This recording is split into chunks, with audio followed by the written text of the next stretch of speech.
ठरलं तर मग या मालिकेचा आजचा म्हणजे 27 जूनचा भाग तुम्ही ऐकत आहात प्रेक्षकांनो, आणि आजचा भाग जरा उशिराच आला तिकडनं, त्यामुळे द्यायला उशीर झाला बरं. तर बघा, सुरुवातीला आपण बघतोय प्रतापरावांना कळलंय की त्या बिझनेस एक्सपोमध्ये महिपत सुद्धा येणार आहे. थोडंसं मागून दाखवलं त्यांनी सुरुवातीचा भाग. मग सायली म्हणते, काय महिपत शिखरे येणार आहे? आता प्रिया कान देऊन हे सगळं ऐकत असते. पूर्णाजी म्हणतात, तो कशाला येणार आहे मेला तिथे? एवढं सगळं होत असताना अर्जुन मोबाईल मध्ये काहीतरी करतोय, त्याचं कोणाच्याच बोलण्याकडे लक्ष नाहीये. आता प्रतापराव पुढे सांगतात की तो येणार आहे कारण तोही एक मोठा बिझनेसमॅन आहे ना. मग आता पुन्हा सायली सारखी अर्जुनकडे बघत असते. अर्जुन मान वर करून तिच्याकडे बघत असतो, पण त्याचं लक्ष आणि तंद्री सगळी त्या मोबाईल मध्येच आहे. कल्पनाताई म्हणतात, तो महिपत असणार, फॅमिली म्हणल्यावर त्याची मुलगी पण असणार ती साक्षी, कशाला त्या नीच माणसाला बोलवलंय तिथे? प्रतापराव म्हणतात, अगं कल्पना, हे मोठ्या मोठ्या बिझनेसमनसाठी आहे आमंत्रण. त्यांनी हे नाही पाहिलं की प्रामाणिक आहे की नाही आहे तो महिपत शिखरे. महिपत एवढा मोठा बिझनेसमॅन कशामुळे हे थोडी पाहिलंय त्याने. आता सायली आणि प्रिया सारख्या बघत असतात तिकडे प्रतापरावांकडे. आता बघा, सायली एकदम बोलते, बाबा तिथे सगळ्याच कुटुंबाला आमंत्रण आहे ना, मग आम्ही दोघं येतो ना तुमच्या बरोबर. सायली असं बोलत असताना प्रिया एकीकडे सायलीकडे बघते, एकीकडे अर्जुनकडे बघते. म्हणजे अर्जुन तिच्याकडे बघतोय की नाही ही बोलताना, याकडे प्रियाचं लक्ष आहे बरं का. आता ती सायली म्हणते, बाबा आम्ही पण येतो, म्हणजे महिपत तुम्हाला काही करूच शकणार नाही ना. मग प्रतापराव म्हणतात, तो महिपत कुठेही असला तरी मला मनस्तापच होणार आहे, पण या ना तुम्ही दोघं, मला आनंदच होईल तुम्ही सोबत असला तर. सायली अर्जुनला आवाज देते, अहो जाऊयात ना आपण. आता अर्जुन म्हणतो, जाऊया? कुठे जाऊयात? सायली म्हणते, अहो असं काय करताय, बाबांना एक्सपोला जायचंय ना, त्या बिझनेस एक्सपोला, त्यांच्या बरोबर. अहो तिथे महिपत शिखरे असणार आहे म्हणे. आता अर्जुन म्हणतो, व्हॉट? म्हणजे आतापर्यंत जे चाललं ते त्याला काहीच कळलं नाही. मग आता सायली त्याला खाणाखुणा करते आणि म्हणते की आपण जाऊ ना, तिथे शिखरे असेल तर बाबांच्या तिथे सोबत जाऊ. अर्जुन म्हणतो, बरं बरं बरं, जाऊ जाऊ, सोबत जाऊ. प्रतापराव म्हणतात, अरे ये रे अर्जुन, तुम्हालाही चेंज होईल आणि मलाही बरं वाटेल. अर्जुन म्हणत असतो, डॅड आम्ही तिथे, बरं बरं ठीक आहे, येतो येतो. सायली त्याला खाणाखुणा करत असते ना.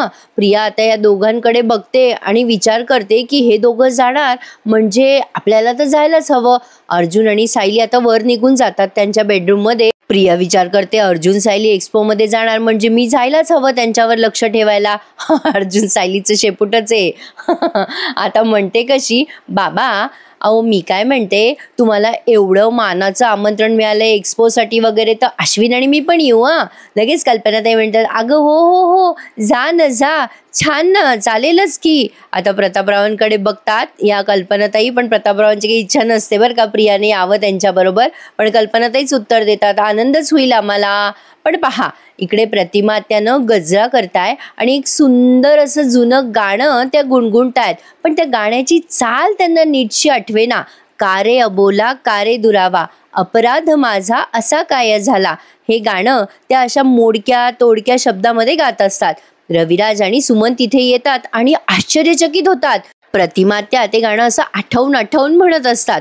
आणि आता रविराज म्हणतात, अगो काय गो प्रतिमा, अगं तुला हे गाणं आठवतं का? अगं आहे का तुझ्या अजून लक्षात? प्रतिमा गडबडून जातात आणि म्हणतात, काय काय लक्षात आहे माझ्या? मग रविराज म्हणतात, अगं गजरा ओवताना असं हे गाणं तू नेहमी गुणगुणायचीस ग. सुमन म्हणते, हो ना वहिनी, अहो तुमचं आवडतं गाणं होतं हे. बाई माझ्यासमोर तर पूर्वीच्याच प्रतिमा वहिनी आल्या आता. आता या प्रतिमा म्हणतात, हो तसं मला या गाण्याचे मोडके तोडके शब्द आठवतात ग सुमन, पण का माहित नाही, गजरा ओवायला बसले आणि म्हणलं हे गाणं म्हणूया. प्रतिमात्याची हळूहळू स्मृती परत यायच्या मार्गावर आहे प्रेक्षकांनो. आता रविराज म्हणतात, बघ प्रतिमा, अगं डॉक्टर श्रद्धाच्या गोळ्यांचा परिणाम व्हायला लागलाय आता तुझ्यावर. अगं त्या म्हणजे अपघातामुळे तुझ्या या सगळ्या आठवणी जरा खोलवर गेल्या होत्या, पण बघ बघ त्या गोळ्यांचा परिणाम व्हायला लागलाय प्रतिमा. हळूहळू का होईना तुला मागच्या गोष्टी अशा आठवायला लागल्यात बघ. तेवढ्यात येतो तिथे नागराज. सहज म्हणते सुमन, भाऊजी किती आनंदाची बातमी आहे ना बाई, मी देवाजवळ साखर ठेवून येते. आणि काय झालंय प्रेक्षकांनो, मी तुम्हाला काल तसं टाकलं होतं ना टायटल, की नागराज या प्रतिमात्याला आगीत लोटायचा प्रयत्न करतो, त्यामुळे त्यांना त्यांचा भूतकाळ आठवतो. आणि बघा तुम्ही असंच होणार आहे, कारण बऱ्याचदा अशा पेशंटमध्ये काही गोष्टीचं रिक्रिएशन झालं ना तर त्यांना त्या गोष्टी आठवतात. असं आपण पिक्चरमध्ये वगैरे पाहिलंय, मी काही प्रत्यक्षात बघितलेलं नाही, अनुभवावरनं सांगतेय. नागराज तिथे येतो आणि म्हणतो, काय आनंदाची कसली बातमी आहे? मग ही सुमन सांगते, अहो आपल्या सुमन म्हणते नागराजला, अहो बघा ना त्या डॉक्टर श्रद्धांनी वहिनींना गोळ्या दिल्या ना, त्याचा चांगला परिणाम होतोय बरं का. अहो आपल्या वहिनींना बरंच पूर्वीचं थोडं थोडं आठवायला लागलंय. नागराज मनातून जरा चपकतो, पण आता समोर गोडगोड बोलत म्हणतो, वा वा वा, अगं अभिनंदन वहिनी, अभिनंदन. प्रतिमात्या स्माईल करून त्याला रिप्लाय देतात. पण नागराज मनात म्हणतो, आता हिला श्रद्धा डॉक्टरची नाही तर प्रिया आणि नागराजच्या गोळ्या द्यावं लागणार आहे. डॉक्टर प्रिया आणि नागराजची गरज आहे हिला. त्या गोळ्या प्रिया कधी मागवणार आहे कोणास ठाऊक. त्या गोळ्या तिला लवकर द्याव्या लागतील. या गोळ्यांना उशीर करून चालणार नाहीये, नाही तर हिला सगळं आठवायचं, असं तो मनातच विचार करतोय. आणि पुन्हा अर्जुन सायलीचं सीन त्यांनी दाखवलं. नेहमीप्रमाणे बेडरूम मध्ये बसून डिस्कशन चाललंय या दोघांचं. अर्जुन म्हणत असतो, सायली तुला ना जी आयडिया सुचली आहे ना ती फॅन्टॅस्टिक आहे हा. सायली म्हणत असते, देवी आईने आपल्याला ही संधी दिली आहे. महिपत आणि साक्षी घरात नसताना आपल्याला त्यांच्या घरात शोधाशोध करता येईल ना. आता आपल्याला कळलंय की दिवसभर ते त्या एक्सपो मध्ये जाणार आहेत, मग त्यांच्या घरात जाऊन अगदी कोपरान कोपरा आपल्याला शोधता येईल. अर्जुन म्हणतो, हो आपण एक्सपो मध्ये जाऊयात, असं त्यांना दाखवूयात की आपण आहोत तिथे, पण नंतर कोणाला न कळता आपण तिथून निघूयात आणि कोणाला डाऊट पण आला नाही पाहिजे. पण सायली आपल्या दोघांनाच हे सगळं मॅनेज नाही करता येणार, 1 मिनिट थांब असं म्हणून तो आता चैतन्याला फोन करतो. चैतन्य म्हणतो, हा बोल. अर्जुन म्हणतो, चैतन्य ऐक, आपल्याला ना उद्या एका बिझनेस एक्सपोला जायचंय. चैतन्य म्हणतो, अरे हो, मला सायली वहिनीने सगळं सांगितलंय, मी पोहोचतो वेळेवर. अर्जुन सरप्राईज झालाय. तो म्हणतो, वा, म्हणजे तुझी मदत लागेल हे माझ्या आधी माझ्या बायकोला लक्षात पण आलं आणि तिने तुला कळवलं सुद्धा. चैतन्य म्हणतो, हो अरे बाबा, मला आला होता सायली वहिनीचा मेसेज आणि तिने मला सगळा प्लॅन समजून सांगितलाय.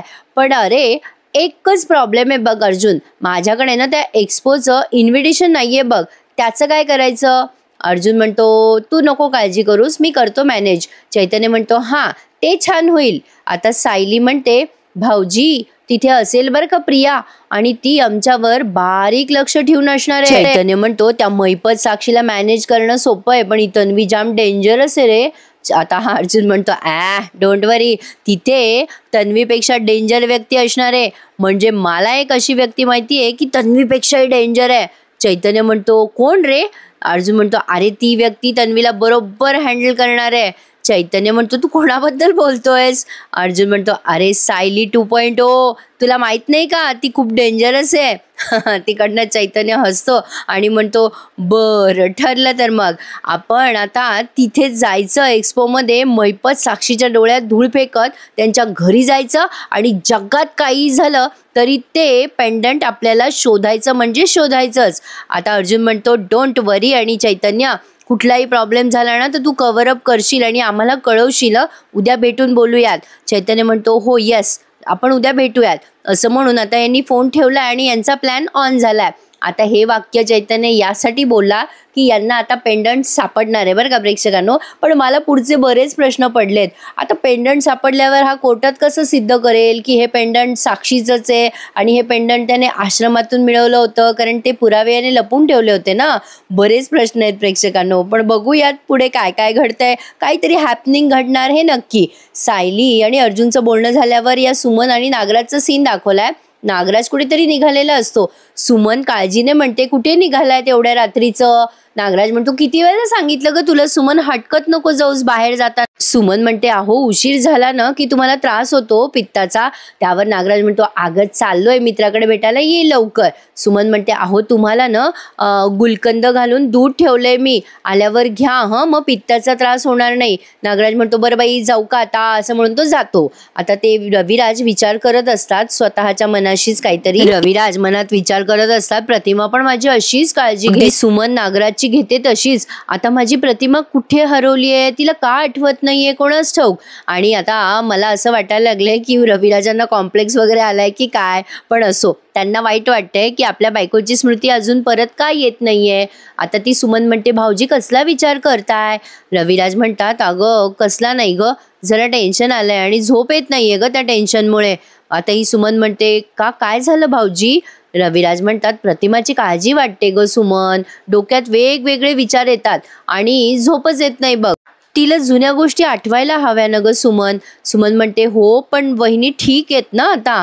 रविराज म्हणतात, हो तशी ठीक आहे ग ती, पण बघ ना वरच्या वर कशा सगळ्या गोष्टी विसरत असते ती. तिच्यावर ताण न येता या सगळ्या गोष्टी न बदलायला हव्या बघ सुमन, पण या गोष्टी कशा बदलायच्या ना तेच मला कळत नाहीये. सुमन म्हणते, मला काय वाटतं माहितीये भाऊजी, त्यांच्याशी गप्पा मारता मारताना त्यांच्या सगळ्या आठवणी जाग्या करा. म्हणजे बघा तुमच्या जुन्या सवयी, तुमचे जुने काही नियम, काही तुमचे किस्से असतील ना, ते सहज म्हणून त्यांच्या समोर आपण सुरू करूयात. म्हणजे त्यांना असं नाही वाटणार की तुम्ही मुद्दाम त्यांना काहीतरी आठवायला लावताय आणि त्यांच्या मेंदूवर ताण सुद्धा येणार नाही. आता रविराज ती कल्पना ऐकतात आणि म्हणतात, अरे वा सुमन, किती छान कल्पना आहे ग तू सांगितलेली, करून बघायला हरकत नाहीये. सुमन म्हणते, बरं भाऊजी मी आलेच. बघा प्रेक्षकांना, सुमन वाटते तशी बोळी नाहीये, म्हणजे बोळी आहे ती पण स्मार्ट आहे. तर पहा आता इथून पुढच्या सीनमध्ये या प्रियाचं आणि अश्विनचं चांगलं जोरदार भांडण झालंय. बोलता बोलता मला असं वाटलं की या प्रियाचं खरं रूप वगैरे समोर येतं की काय अश्विनच्या. पण ठीक आहे, अश्विनला ना आता कळायला लागली आहे ती प्रिया किती नाटकी आहे म्हणून. बघा काय झालं, प्रिया त्याच्या मागे लागलेली असते की आपण एक्सपोमध्ये जाऊया. अश्विन काम करता करता बोलतोय तिच्याशी आणि म्हणतोय, आपण कशाला जायचं ते बिझनेस एक्सपोमध्ये, आपला काय संबंध आहे तिथे. प्रिया म्हणते, असं काय करतोस अश्विन, अरे बाबांना एवढं मानाचं आमंत्रण मिळालंय, मग आपण नको का तिथे जायला. प्रिया आधी बाहेर खात्री करून घेते बरं का कोणी आहे का, मग भांडते. आता अश्विन म्हणतो, सहकुटुंब जायला, ती काय सत्यनारायणाची पूजा आहे का, काहीतरीच काय तन्वी, मला नाही जायचंय तिथे, मला खूप कामं असतात ग. आणि तसंही तू ना बिझनेस पर्सन आहेस ना, मी एका डॉक्टरचं आणि त्याच्या बायकोचं तिथे काही काम नाहीये. प्रिया आता आविर्भावात येते भांडणाच्या आणि म्हणते, मी सांगितलंय बाबांना आपण जातोय त्यांच्या दोघांसोबत म्हणून. आता अश्विन म्हणतो, काय असं का सांगितलंस तू मला न विचार. अश्विन आता चिडूनच बोलतो तिच्याशी आणि म्हणतो, तू न विचारता परस्पर कसा काय ग निर्णय दिलास. तन्वी म्हणते, अरे मला काय माहिती तू असं चिडणार वगैरे, मला वाटलं तू म्हणशील यायला. अश्विन म्हणतो, हे बघ तन्वी, यापुढे ना असे परस्पर निर्णय नको देत जाऊ मला न विचारता. आणि तसंही मला हॉस्पिटलमध्ये खूप काम असतं, पेशंटच्या अपॉइंटमेंट असतात, एखादी इमर्जन्सी आली तर काय करू मी. त्यावर प्रिया कशी उद्धटसारखी बोलते बघा अश्विनला.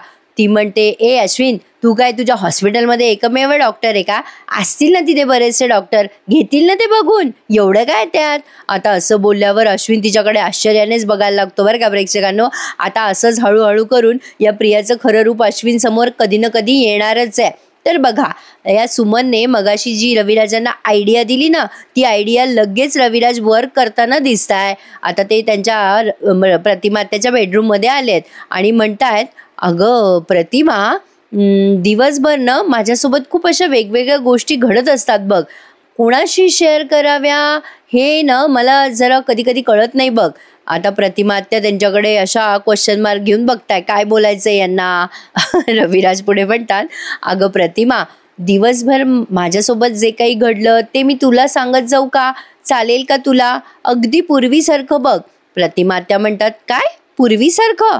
रविराज म्हणतात, हो ना अगं, म्हणजे बघ अगदी आपलं लग्न झालं होतं ना, अगदी त्या दिवसापासून ते आत्तापर्यंत अगदी रोज रात्री मी तुला डिटेलमध्ये सांगायचो बघ, काय काय घडलं काय काय नाही. म्हणजे एकमेकांचा काहीही त्या गोष्टींशी संबंध नसताना सुद्धा मी त्यात तुला शेअर करायचो. म्हणजे बघ तू आठव किंवा आठवायचा प्रयत्न कर असं मला म्हणायचं नाहीये तुला, पण बघ ना जुनी आपली पद्धत आपण पुन्हा सुरू केली तर काय हरकत आहे, म्हणजे मलाही माझ्या मनातलं तुला मोकळं बोलता येईल. प्रतिमा त्या ते सगळं ऐकतात मन लावून आणि त्यांना असं मानेने होकार देतात की हो चालेल मला. आता हे काय करतात प्रेक्षकांनो, एका मागोमाग एक सीन असे दाखवतात, म्हणजे एक जो सीन आहे ना तो पूर्ण दाखवत नाहीत कधी, मुद्दाम अर्धवट दाखवतात सस्पेन्स क्रिएट राहावा म्हणून. आणि आता तसंच त्यांनी एक्झॅक्टली केलंय. आता प्रियाचा सीन आणि अश्विनचा सीन कंटिन्यू केलाय. आता अश्विन म्हणतो, तन्वी हे बघ, प्रत्येक वेळेला तू परस्पर निर्णय देत जाऊ नकोस. प्रत्येक वेळेला आपण दोघांनी एकमेकांना विचारून निर्णय द्यायला हवा. आपण नवरा बायको हे तू विसरली आहेस का? त्यावर प्रिया म्हणते, हो मला माहिती आहे आपण दोघं नवरा बायको आहोत, म्हणूनच तू अशी नवरेशाही गाजवतोयस माझ्यावर.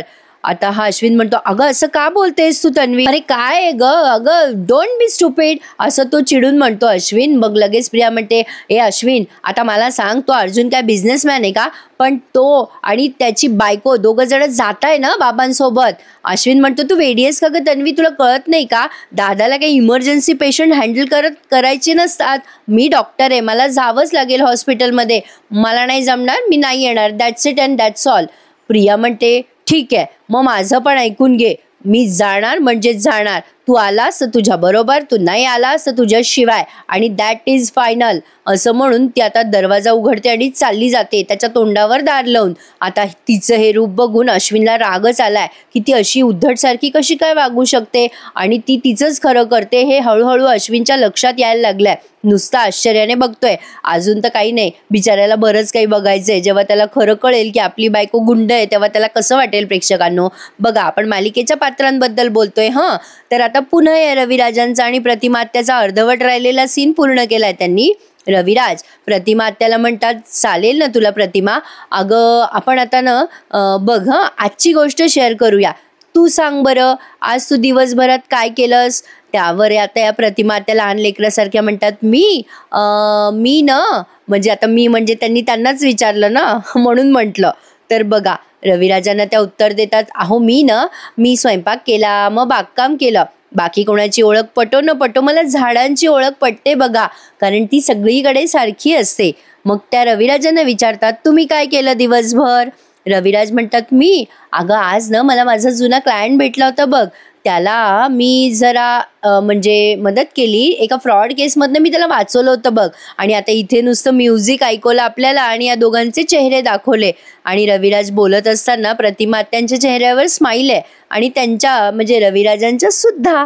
आता ते विचार करतात, आपली बायको किती गोड हसते असं त्यांच्या मनात आलं असावं, म्हणून ते म्हणतात, प्रतिमा अगं बघ किती गोड हसतेस, तुला असं मोकळं हसताना बघून मला छान वाटलं ग, आपले पूर्वीचे दिवस आठवले. पण आता बघ आपण दोघांनी हा नियम पाळायचा आणि रोज रात्री दिवसभरात काय काय घडलंय हे आपण न विसरता एकमेकांशी शेअर करायचं, सांगायचं एकमेकांना. आणि आता यांचं ठरलं तर मग दोघांनी एकमेकांशी गप्पा शेअर करायच्या. आणि या प्रतिमा त्या गोड गोड हसताय, लाजताय, रविराज बोलतात तेव्हा. आता हा आणि या दोघांचा सीन इथपर्यंतच होता आणि तो संपला. इथून पुढे बघा आता अर्जुन आणि सायलीचा सीन तुम्ही पाहताय.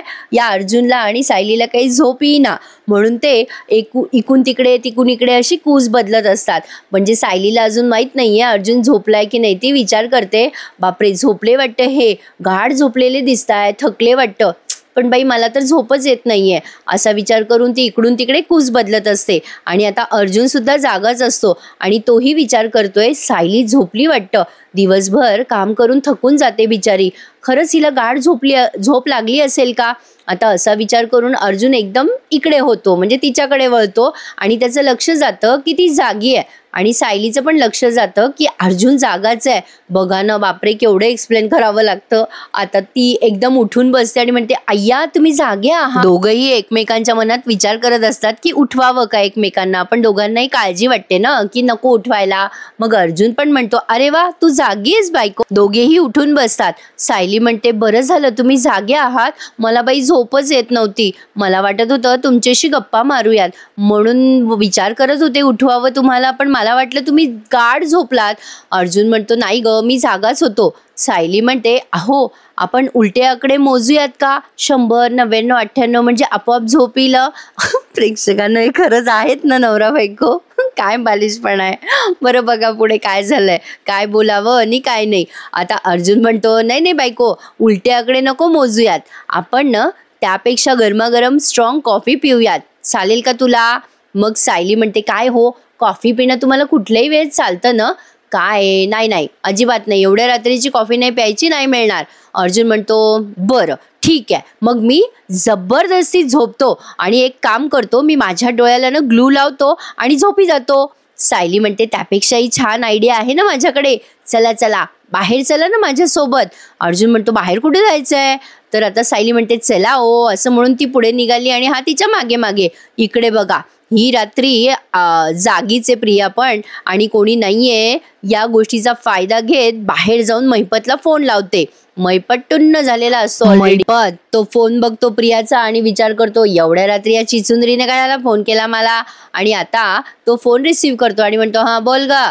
प्रिया म्हणते हॅलो, हां अहो मला ना तुम्हाला एक महत्त्वाचा अपडेट द्यायचा आहे म्हणून मी तुम्हाला कॉल केला आहे. महिपत म्हणतो माहिती आहे ना मला महत्त्वाचा काही असल म्हणूनच तू फोन करशील ना मला एवढ्या रात्री, नाही तर मी तुझी झोपमोड नसती केली का. त्यावर प्रिया म्हणते ओ अहो ऐकून घेत जा ना माझं बोलणं आधी.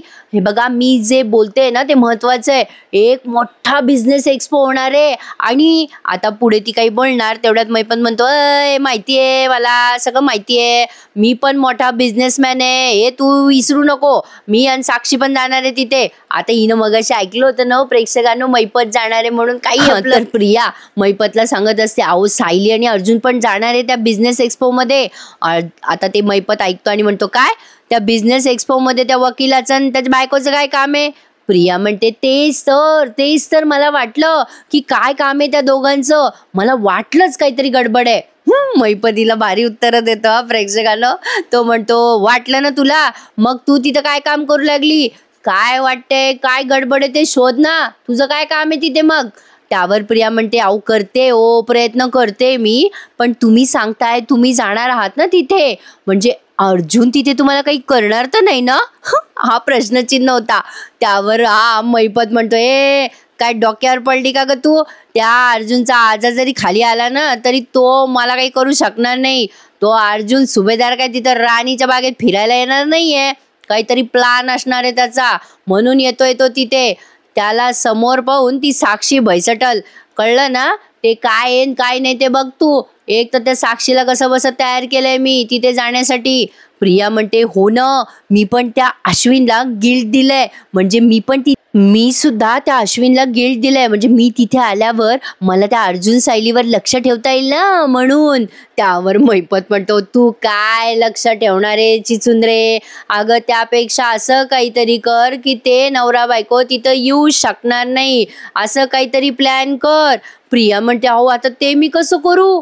त्यावर महिपत म्हणतो काय करायचं काय नाही करायचं तू ठरव ना बाई, घरात कोण नाही तर तळ घरात कोण, त्यांना काहीतरी कर, ठेव फोन आता, असं म्हणून महिपतने फोन ठेवलाय. प्रिया विचार करते अरे देवा, या माणसाला मी माहिती पुरवायला गेले तर याने मलाच अडकवलं, म्हणे अर्जुनला घरातून जाण्यापासून अडव. याच्या बापाचं जात आहे का काही असं सांगायला, मी कसं अडवणार आहे त्या अर्जुन सायलीला. आता मी काय करू. आता प्रिया असा विचार करायलाच लागते आणि तेवढ्यात हा एपिसोड संपून जातो. आणि प्रेक्षकांना उद्या तिथे अर्जुन सायली येतील आणि हिला बघतील असं काहीतरी पुढे दाखवतील. पण आता पहा तोच प्रोमो त्यांनी पुन्हा दाखवलाय. नागराज या प्रतिमा त्याला आगीजवळ ढकलत असतो आणि म्हणत असतो वहिनी आग पाहिली का, आग केवढी मोठी आहे, मी तर म्हणतो आपण रोज अशी आग लावायला पाहिजे. प्रतिमा त्याला आगीची भीती वाटते ना म्हणून तो घाबरवत असतो, वहिनी आपण आग लावायला पाहिजे नेहमीच अशी, सगळे जळून जाणार आता आगीत, आग लागली असं म्हणून त्यांना लोटतो आगीकडे.